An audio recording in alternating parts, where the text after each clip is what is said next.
Welcome to Shul.com. We are reading from the book of Enlighten Our Eyes, a book on Shemirat Enayim by Rabbi Goldschmidt.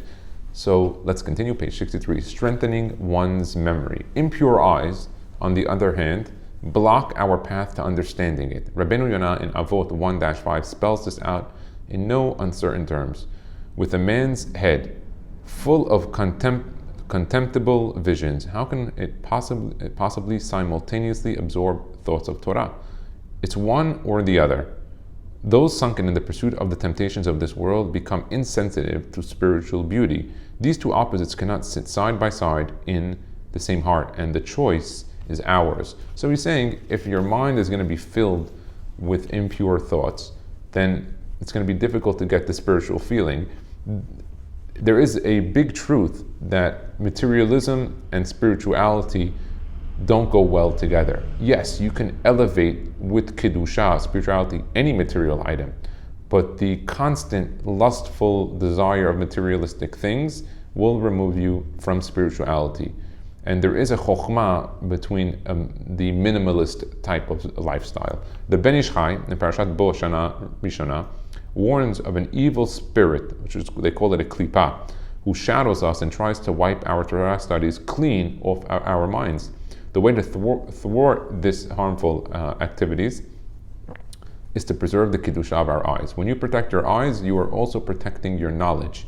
Rav Yosef and Rav Sheshat were the best at remembering their learning, not in spite of their total blindness, but because of it. These two rabbis didn't have any eyesight.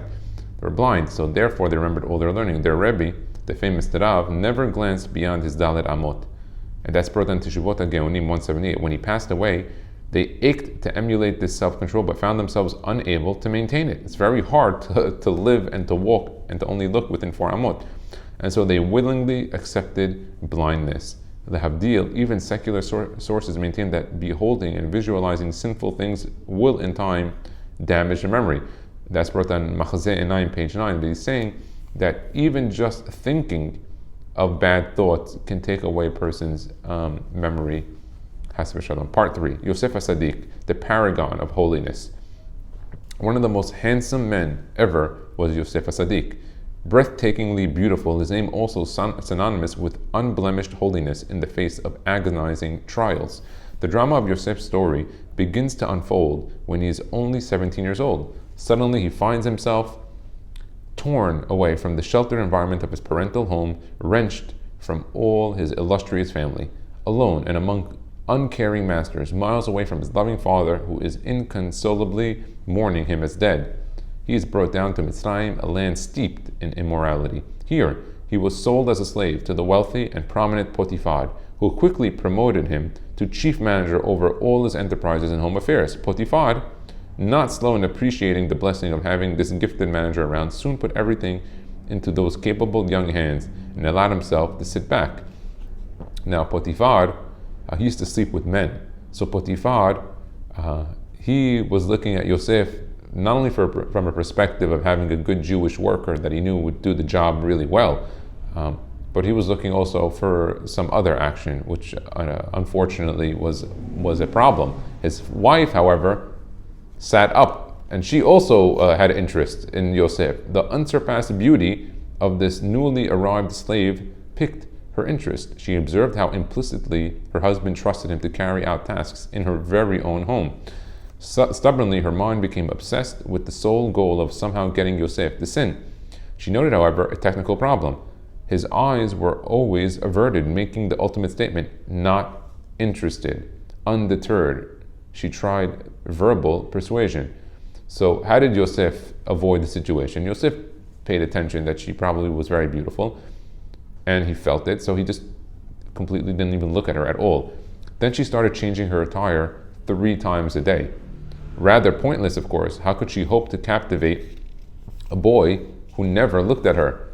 But this formidable woman, relentlessly enticing herself to yield to her advances, was totally determined to somehow get him to look at her, even just once. The Midrash Shabbat 7-10. So she stepped up the pressure, making life successively harder for him, threatening his refusals with the direst reprisals. She positioned a skewer right at his throat to coerce him to look at her direction. just to save himself from danger. It was all in vain. Yosef remained strong, steel-like, immovable, aloof, brimming with love for his creator.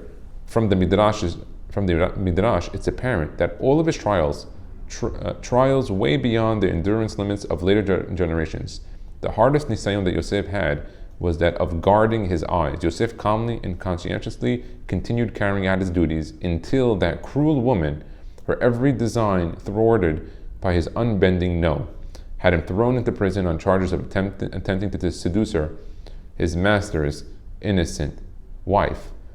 Let's continue. In the dungeon, in your prison, as a side point, you see that he did everything that was right, and seemingly he ended in jail.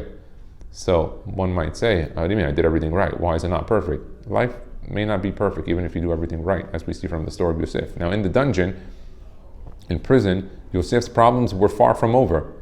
This cruel woman still would not leave him alone. She visited the prison regularly to weaken his resolve and to tempt him to succumb. Wow, this is unbelievable. She warned him in explicit terms of the consequences of his stubbornness. "So you think this is the last of your woes?" she threatened. "If you don't accede, I will have you bound in iron chains, bent over and unable to stand upright. I will have you blinded," she said. She went on and on. Yosef was as firm, unmoved, and unimpressed as ever, still joyously serving his Maker with love and awe, going all out to cajole him. To look at her even just that once, even for a split second, she found herself powerless against the iron resolve in the well springs of his noble soul.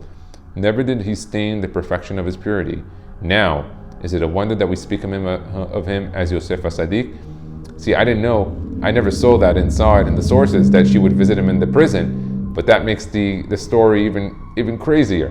Turnabout. Suddenly, there was an outstanding turnabout in Yosef's fortune. After 12 long years, Shema Yisrael, you think a person does everything right, he ends up in prison for 12 years. His eyes, +1 actually, his eyes and soul still absolutely clean and untarnished. Yosef was hurried from his prison cell. By order of the king, he was hastily groomed, suitably attired, and rushed to the palace to stand before Paro, mighty king of Egypt. At dizzying speed, he was raised from wretched prisoner to the rank of second in command to the whole Egyptian kingdom, which was the world's superpower at that time. The king's signet ring was placed on his finger. He was arrayed in linen robes and driven through the capital streets. I actually read something interesting on linen robes, that linen is a very interesting fabric that can push away all forms of type of ayin hara and kishuf. I'm going to be doing a class on that, discussing the energies that come out of different fabrics and some fabrics that don't produce any energies, like synthetic fabrics. That's coming up in the future. Can you picture the scene in ancient Egypt, awaiting the gala procession and entourage? Crowds of jubilant citizens fill the streets. The rejoicing is palpable as the throngs begin their chanting. The Midrash Rabbah 98-18 describes how the daughters of the noblemen peeped out of their windows and threw their fine jewelry piece by piece into his royal chariot in the hope that this mesmerizingly handsome new viceroy might chance to look at them. Throughout all this exotic pomp and display, Yosef's eyes remained lowered. His self-discipline is timeless. Targum Yerushalmi tells us how the daughters of the aristocrats exclaimed to one another in sheer amazement, "Oh, see this pious Yosef who does not follow his eyes or the temptations of his heart." Unbelievable. Baruch Adonai Le'olam. Amen ve'amen.